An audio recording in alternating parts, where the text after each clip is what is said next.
Hey, welcome back to Real-Time Workflows. I've been asked about the Meerkat demo and how the way that it's set up differs from the kind of things that I espouse. So this is asked by Aaron V NYC. Is the Meerkat demo from Unreal only uses the shots for setting up the different cameras, and the entire Meerkat animation is a single animation asset on the master sequence? What do you think about this type of setup? It's created by Weta, so I'd like to assume they know what they're doing. Yes, they do know what they're doing. And I think the thing to remember about the Meerkat demo is that it's a demo, all right? They're not showing they're working, I would suggest.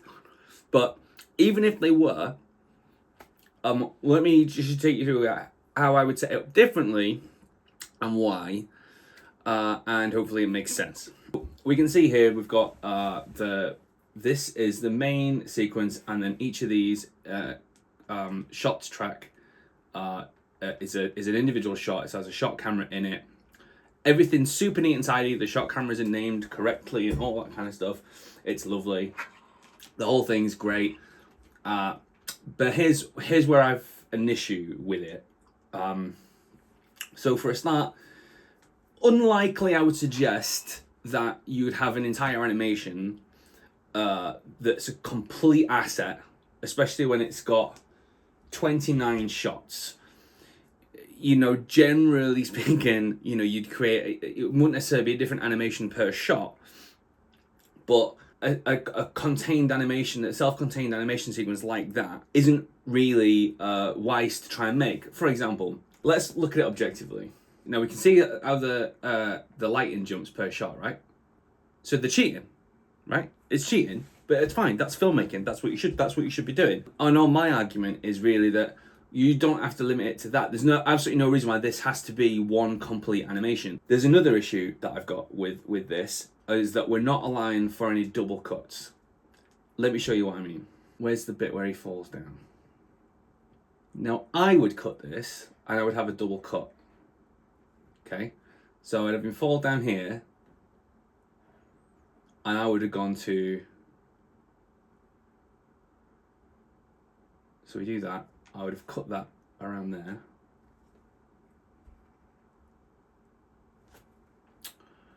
Split section. And I would have gone to a new shot. I'll create a new shot. So I'm going to duplicate that and call it 55. I would put in here a new folder, shot 055. And then I'm just going to drag this into there. Move here. I'm going to select this one and make it 55. So now I've made a duplicate of 50 and I've called it 55. I'm going to move the camera, so I'll double click inside it. So here's another one of my issues, is that we can't work on this shot as a shot itself. We can only work on this shot as a part of the edit because the animation doesn't live inside the shot. Here's what I would do. So I would break it up. This is the main sequence. I would duplicate it. I would call it main action and main sequence. All right, and I'm going to take, in main action, I'm going to remove the shots, and in main sequence, I'm going to remove everything else, and I would add a subsequence track, and then in theory you could just add main action, and now we've got it all back.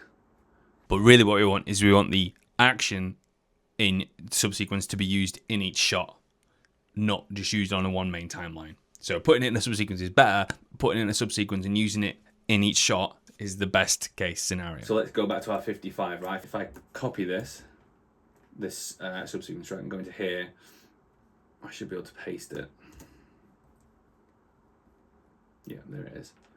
Okay, and now you see I've got it in my shots 55. So now I can have an artist work on this shot outside of the cut and have everything they need, because previously they didn't have the animation, right? We could get rid of that altogether and actually just paste it into every shot.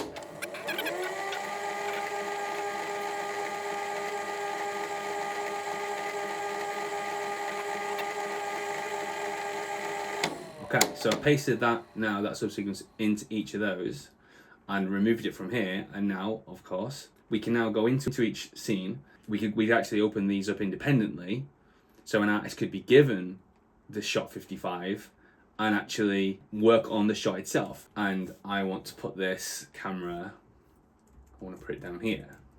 Okay. And now if we were to open up our main sequence, and now because the action is in each shot and not on the master timeline, we can do double cuts. So there's several ways to do it, but one of the ways would just be to in here and then slip this back so that you double cut it. Boom, boom. So we've double cut it. You can't do that if you've left all the animation on the main timeline because of the way that Unreal works, right? So my proposal would be that you put that action into the subsequence, and I'm using it in each shot because let's say I want to change the animation in one shot. All I need to do is I can go to my main action. I could duplicate it and I could call it main action and I could call it for 0055, right? I can now change that animation. I'll put it in here. So properties, change this to 55.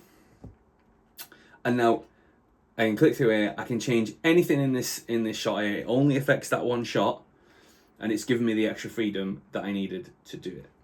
So yes, the Meerkat thing. It's lovely, right? It really is lovely. It's great, but it's packaged as a demo. It's not a film necessarily. It is a film, but it's packaged for you to come and have a look and dig around and see what they did, and therefore it's that part of it is polished. It is a polished package and a polished example of how to do linear animation, but it feels like it's been made and then packaged up like this, because otherwise it would have been, I would suggest, messier, because I used to be an animator back in the day. If I'd seen this storyboarded and then asked to animate the whole thing, I'd be like, that's a waste of time because we know what the shots are, right?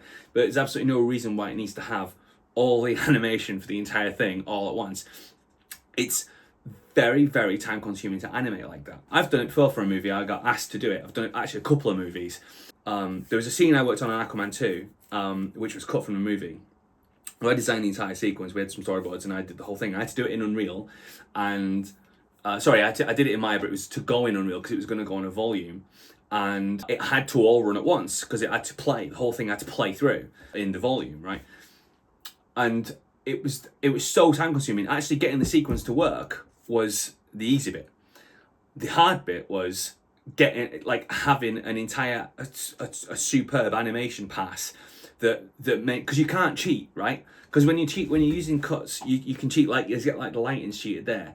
You can cheat. So actually, I don't need him there in this one. I need him over here. But if you've got to do the whole thing at once and have it make sense from an objective camera point of view, you can't do that kind of cheating. You can't just pop him over there for a shot. And do you know what I mean? And that's what filmmaking is. The very first day I worked on Jurassic World: Fallen Kingdom.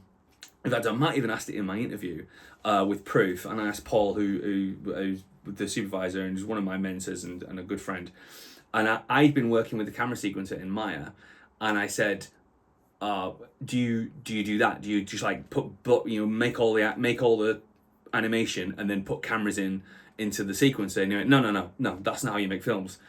And he said, as simple as that. That's not how they make films. That's not how people on stage over there. We were at Pinewood Studios. That's not how they're making films. They do a setup. They have a camera. They know what they're going to shoot, and they shoot it, and then they shoot something else. And in doing so, they'll move things around to get the best frame, to get the best composition for that shot.